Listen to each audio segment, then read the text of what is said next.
Boss, I want to continue working from home. No, sorry. You need to come into the office. It's not good enough. Surely we can compromise.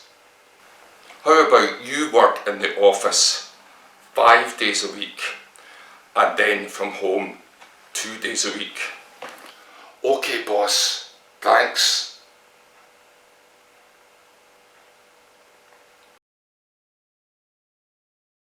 Local branding.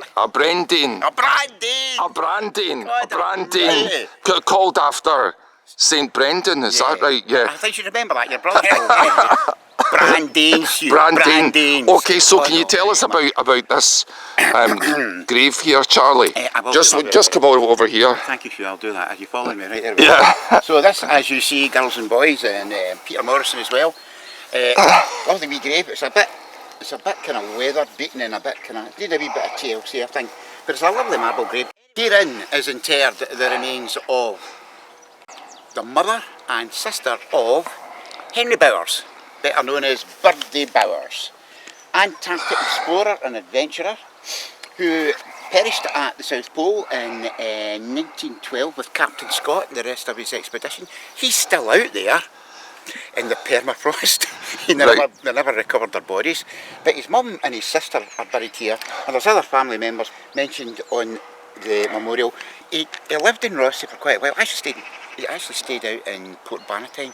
Yeah, actually in a previous video I did something about him because he used to go to the church there in Ardbeg. There was a plaque to him in that church. That's right, and it's in the museum now. Yeah. He also went to North Bute Primary, and at one point they had a portrait of him up on the wall for many years. I think they also had I think it was his hold-all or something that was gifted to them.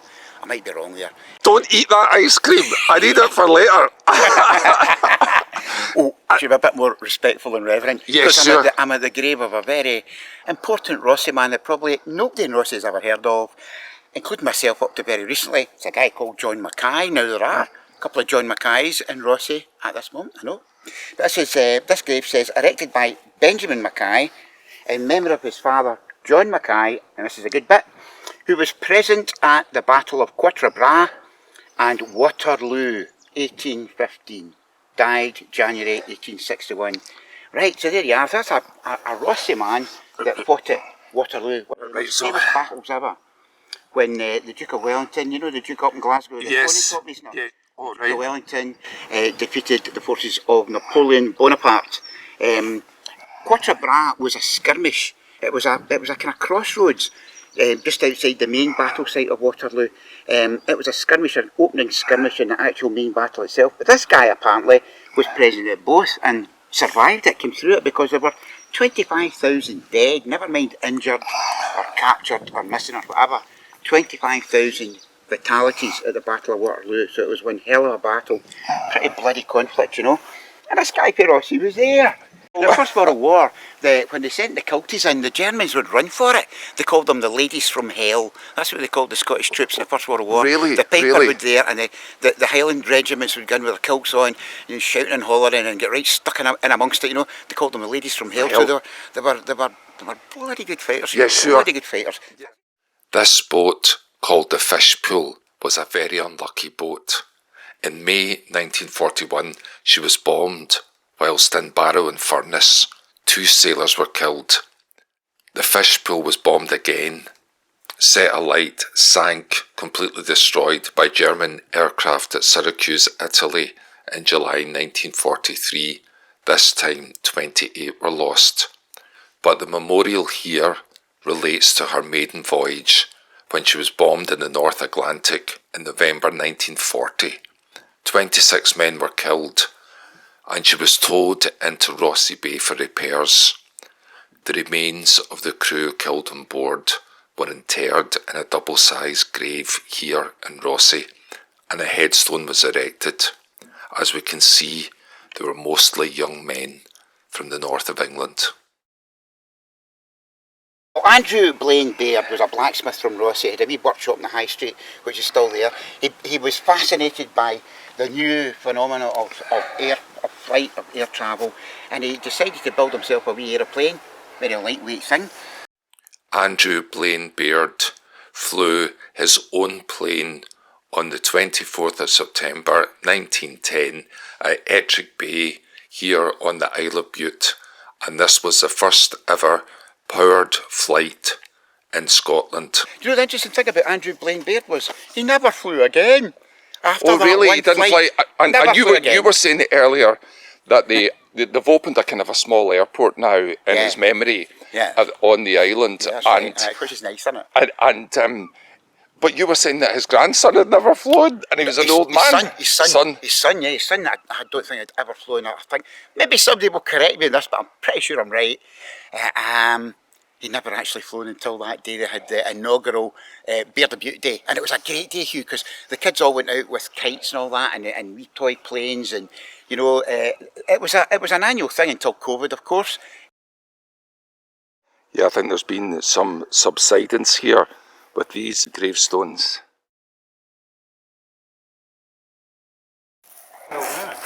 Yeah, this one's 1669 here. Right, okay. Yeah.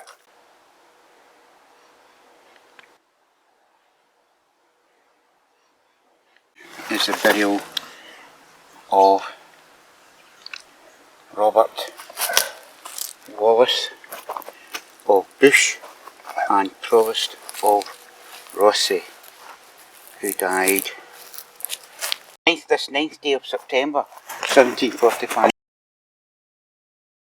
So this is memento mori. Yeah. So maybe memento of death, and we can see this. Remember his We death. can see the skull and crossbones here. He was a provost of Rothesay. Provost. This Bush, guy. Bush, you know the Bush scheme up here, the Bush housing. Oh scheme? right, yeah. Well, that was named after 1745. 1745, and he was a. It was a 45 rebellion. a lot of Really, it the same year. I don't think it had much to do with that though. Right.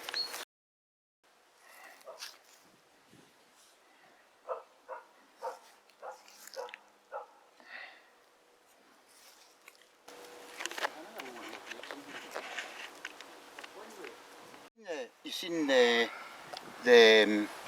See nesting bird. panels at Bute Place?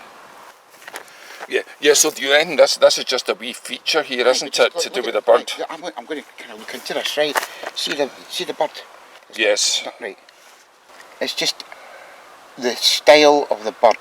Yes. Right? It's been done by the same guy, mason or whatever you call him, craftsman, who did the set of 4 panels depicting the birds building their nest, laying their eggs, raising their younks.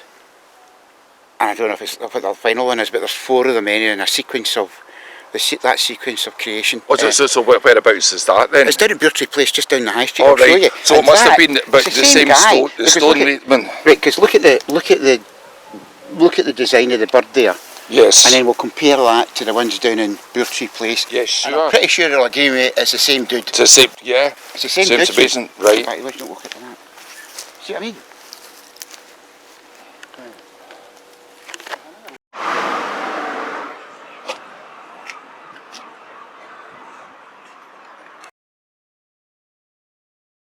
So that's the birds building their nest. Yeah.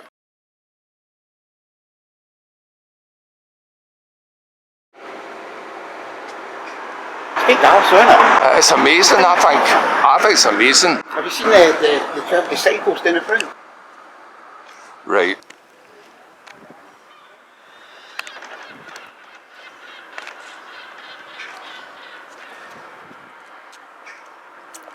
On Charlie's recommendation, I've taken a wander down to Victoria Street, and once again we can see the sign of this master mason who must have worked around 150 years ago.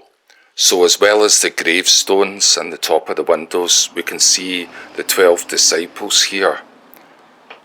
As you come off the boat, just take a right along the street and look to your left. So this really shows what a great artist that this unknown person was, unless somebody knows who it was.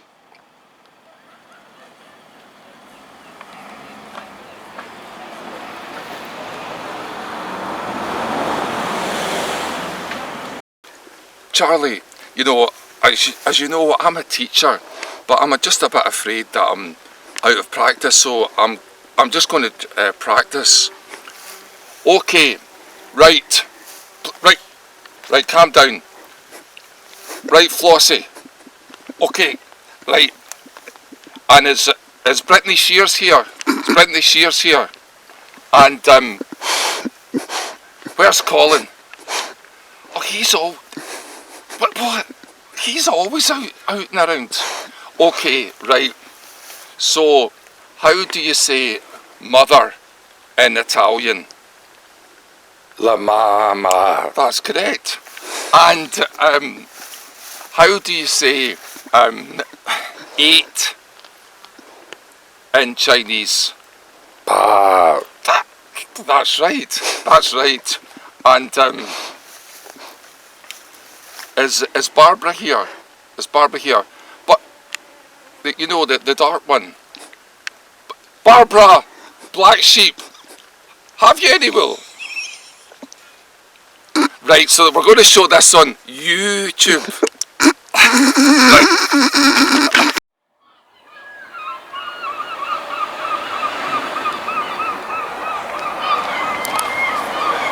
I'm wanting to buy a souvenir mug. I'm here. Is there anywhere that you can recommend? Hey Shug, what time is it? The time.